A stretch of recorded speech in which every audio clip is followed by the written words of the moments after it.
Sir ತಮ್ಮ ಬ್ರದರ್ಸ್ಗೆ ಏನಾದರೂ ಬಿ ಜೆ ಪಿ ಆಫರ್ ಕೊಟ್ಟಿತ್ತಾ ಸರ್? ನನಗೆ ಗೊತ್ತಿಲ್ಲ.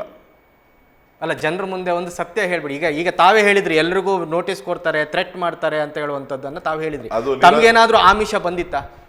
ಅದು ನಿರಂತರ. ಓಕೆ ಸರ್, ಈಗ ಈ ಇಂಡಿಯಾ ಒಕ್ಕೂಟ ಬಿ ಜೆ ಪಿಯನ್ನು ಎದುರಿಸುವಂಥ ಶಕ್ತಿ ಇದೆ ಸರ್. ಈಗ ಬಿ ಜೆ ಪಿಯವ್ರ ಹತ್ರ 4 ವೆಪನ್ ಇದೆ ಸರ್. ಈಗ ಒಂದು ಪ್ರಬಲ ಹಿಂದುತ್ವ ಇದೆ, ಅವರಿಗೆ ಅಯೋಧ್ಯೆ ಇನ್ನೊಂದು ಮತ್ತೊಂದು ಮಾಡಿದ್ದಾರೆ. ಫೈನಾನ್ಷಿಯಲ್ ಬ್ಯಾಕ್ಗ್ರೌಂಡು ಸಹ ಕಾಂಗ್ರೆಸ್ಸಿಗೆ ಕಂಪೇರ್ ಮಾಡಿದರೆ ಬಿ ಜೆ ಪಿಗೆ ದೊಡ್ಡ ಮಟ್ಟದಲ್ಲಿದೆ ಅಂತ ಹೇಳ್ತಾ ಇದ್ದಾರೆ. ಮೂರನೇದು ಬ್ರ್ಯಾಂಡಿಂಗು.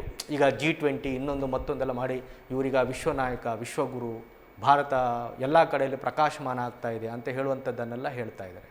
ಇದ್ರ ಮಧ್ಯೆ ಕಾಂಗ್ರೆಸ್ ಬಳಿ ಯಾವ ವೆಪನ್ ಇದೆ ಸರ್? ಅವರ ಅಂದರೆ ಎದುರಾಳಿಯನ್ನು ಎದುರಿಸಬೇಕಾದ್ರೂ ನಿಮ್ಮ ಹತ್ರನೂ ಒಂದು ವೆಪನ್ಸ್ಗಳು ಬೇಕಲ್ಲ.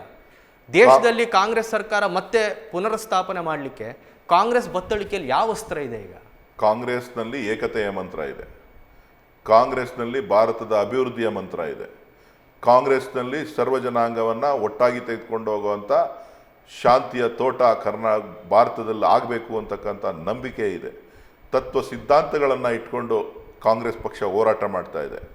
ಇವತ್ತು ಭಾರತ ಅಭಿವೃದ್ಧಿ ಆಗಿದೆ ಅಂತ ಅಂದರೆ ಇವತ್ತು ನೀವೆಲ್ಲ ಮಾಧ್ಯಮಗಳನ್ನೇ ನನ್ನ ಮುಂದೆ ಪ್ರಶ್ನೆ ಮಾಡ್ತಾ ಇದ್ದೀರಿ, ಚರ್ಚೆಗಳು ನಡೀತಾ ಇದೆ ಅಂತ ಅಂದರೆ ಅದರ ಹಿಂದೆ ಕಾಂಗ್ರೆಸ್ ಇದೆ, ಬೇರೆ ಯಾರೂ ಇಲ್ಲ.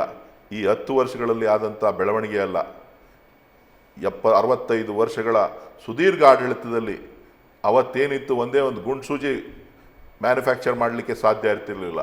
ಇವತ್ತು ವಿಶ್ವದ ಅಗ್ರಸ್ಥಾನದಲ್ಲಿ ನಾವಿದ್ದೇವೆ ಅಂತ ಹೇಳಿದ್ರೆ ಅದಕ್ಕೆ ಕಾಂಗ್ರೆಸ್ ಪಕ್ಷ ಕಾರಣ. ನ್ಯೂಸ್ ಫಸ್ಟ್, ನಿರ್ಭೀತಿಯಿಂದ ನಿಮ್ಮ ಪರವಾಗಿ.